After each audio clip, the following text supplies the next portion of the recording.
અમૃત પુષ્પ કેન્દ્ર રાજકોટ ઉમેશ કામરિયા. હવે આ ભાઈ આજે આવ્યા છે, એને શું તકલીફ હતી અને શું ફાયદો થયો એના શબ્દમાં સાંભળી. એક્યુપ્રેશર કરવા માટે આવ્યા હતા, તો આજે પહેલો દિવસ છે. હવે તમને શું તકલીફ હતી?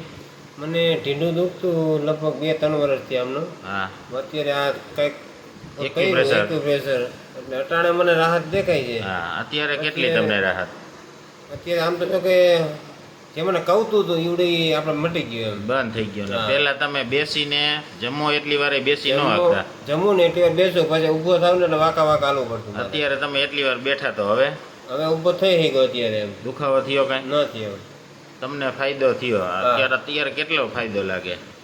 અત્યારે તો હવે દુખતું જ નથી, આપણે શું કહેવાય, દુખાવો જ બંધ થઈ ગયો, રેડી થઈ ગયો. હવે પાછું જોઈ કાલે કેટલો આવે, શું છે, કેવી રીતનું. બરાબર છે. બરાબર. તમને આ ફાયદો થયો તો તમને બીજાને શું કહેવા માંગો?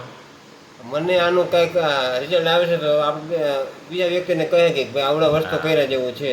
અત્યારે તમને ફાયદો થયો તો તમને દવા અત્યારે તમે કઈ રીતે 2-3 વર્ષમાં કાંઈ નહીં, ઢીંડાની દવા આપણે કઈ રીત નથી, શાન કર્યું, સીધા જ અહીંયા આવ્યા. બરાબર. હવે કાલે જોઈ પાછું કેટલું પાછું રિટર્ન થાય શું છે. બરાબર. જય દ્વારકાધીશ. જય દ્વારકાધીશ.